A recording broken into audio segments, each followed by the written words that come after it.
If you had lived in the 1940s, your day wouldn't have started with a scroll through your phone. It would have started with a chore. Before the first hint of sunrise, before the rooster even crowed, you'd already hear the creak of floorboards, the hiss of the stove coming to life, and the soft rustle of aprons being tied around tired bodies. This was the rhythm of survival, a daily ballet of effort that kept homes running long before machines took over. The chores weren't small tasks you fit between errands. They were the day. They defined life itself. And yet, we've nearly forgotten them. In the 1940s, comfort was earned, not given.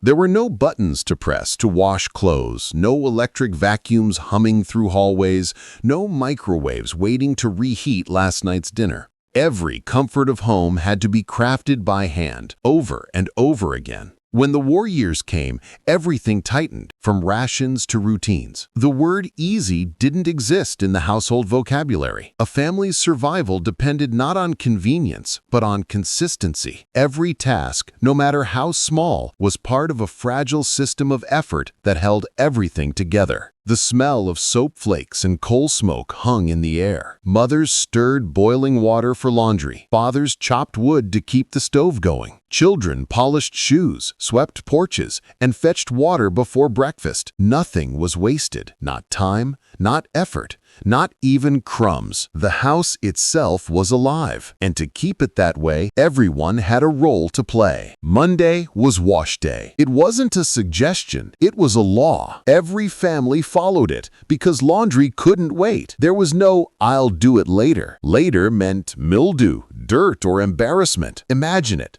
You fill a large pot of water, drag it to the stove, and light the fire beneath it. You wait and wait until the first curls of steam rise. Only then can the real work begin. Clothes were soaked, scrubbed against washboards, rinsed in freezing water, and wrung out by hand. The metal wringer with its two rollers squeezed out water from heavy blankets and thick cotton shirts. You'd crank it by hand, and if you weren't careful, it could pull in your sleeve or worse, your fingers. By noon, your arms ached, your back burned, but the laundry was clean. Then came the drying. There were no dryers humming in the corner, only clotheslines stretching across the backyard, or if it was raining, across the kitchen. The smell of damp fabric mingled with soap and wood smoke, and just when you thought you were done, you weren't. Ironing followed. Every shirt had to be pressed, smooth, every handkerchief folded perfectly. The irons were heavy, made of cast iron, heated on the stove until they were hot enough to sizzle when touched with water. It wasn't just laundry. It was a test of will and a measure of love. Keeping a house clean in the 1940s was an impossible war against dust. Every morning you'd wake up to a fine gray film settling on everything. It came from coal stoves, wood fires, and open windows that invited in both sunlight and soot. Rugs were beaten, not vacuumed. You drag them outside, hang them on a line, and strike them with a rug beater until clouds of dust filled the air like smoke. Carpets had to be scrubbed on hands and knees, mops with homemade vinegar water. There were no sprays, no plug-in fresheners. Cleanliness came from effort, not products. Even windows had to be polished by hand with a mixture of vinegar and newspaper until they gleamed in the morning light. Every detail mattered, not because anyone was watching, but because pride in a clean home was woven into the culture. A speck of dirt said you didn't care. A spotless kitchen said you did. And beneath it all was an unspoken truth. Cleanliness wasn't vanity. It was survival. In a world where dust carried illness and coal left residue on your lungs, keeping the home spotless was a quiet act of protection. The kitchen was the heart of the home, but also its battlefield. Every meal started from scratch. No frozen dinners, no drive-thrus, no shortcuts. Cooking in the 1940s was a daily dance of measuring, peeling, and stirring. Flour had to be sifted by hand, butter churned or softened carefully, and bread baked fresh, not bought. During wartime, rationing made everything harder. Families learned to stretch what little they had. Sugar, meat, and coffee were rare treasures. Women traded recipes that used substitutes, molasses for sugar, sugar, oats for meat filler. Canning and pickling became essential survival skills. In summer, when gardens overflowed, families worked for days to preserve fruits and vegetables for winter. Glass jars lined the shelves like trophies of endurance. Peaches, beans, tomatoes, and jams. The kitchen was also a chemistry lab. You mixed your own baking powder, rendered fat for cooking, saved bacon grease in jars. Nothing went to waste, and when dinner was finally served, it was sacred. Families gathered, heads bowed, hands clasped. The meal wasn't just food. It was proof that all the effort from dawn to dusk had meaning. Children in the 1940s didn't need reminders to help. They knew their place in the rhythm of the home. Before school, they gathered eggs, swept porches, fed chickens, fetched water, or ran errands for neighbors. After school, they chopped wood,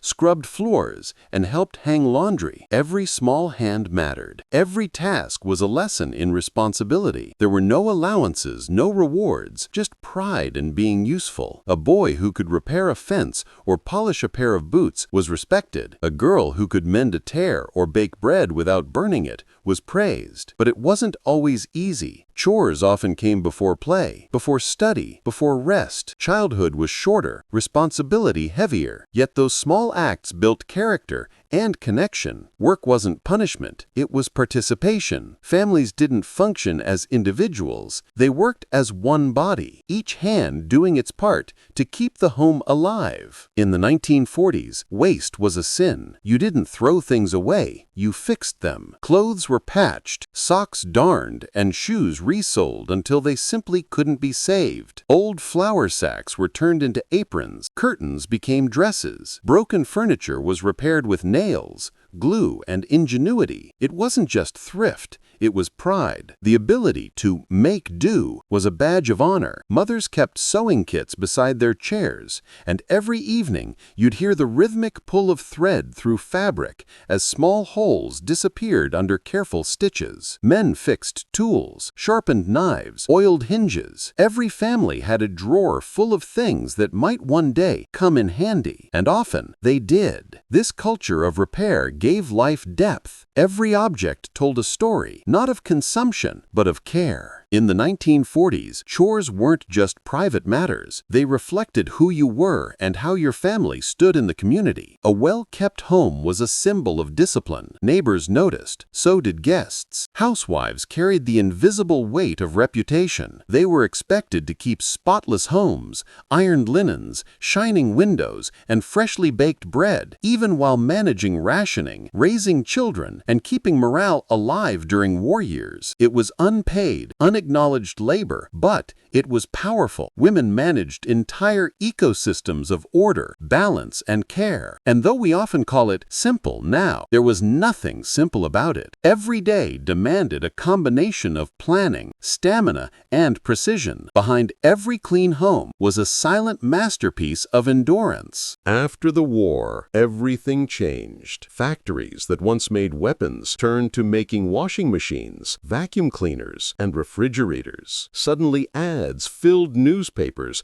promising a new era of ease. Smiling women posed beside shiny toasters and electric mixers as if technology had finally freed them from exhaustion. And for a while, it felt true. Laundry that once took a day could now be done in an hour. Dishes could be washed with the push of a button. Food could be preserved in electric cold instead of cellars and jars. Convenience became the new status symbol. Labor became optional. But as the machines hummed louder, something else grew quieter. The sound of togetherness. Families no longer gathered to hang laundry or shell peas on the porch. Children had fewer chores. Hands became idle. And time, once filled with shared work, became empty space. We gained ease, but we lost connection. Today we live in a world world that runs on automation. And yet, despite all this convenience, something feels missing. The 1940s taught a truth we've quietly let slip away, that effort gives life its meaning. When you worked for comfort, comfort mattered. When you earned rest, rest felt sacred. The chores of that era weren't just labor, they were ritual. They gave rhythm to the days and purpose to the people who lived them. Every family worked like a small nation, governed by patience, habit, and love. And in the warmth of that routine, through the smell of soap and firewood, the scrape of a broom, the clatter of dishes, people built lives that were both simple and profound. We often say they had less, but maybe, in the ways that count, they had more. Because what we've forgotten are not just the chores, but the meaning they carried. The unspoken pride of doing something hard and doing it well. The unity that came from shared labor. The quiet satisfaction of keeping a home alive by hand.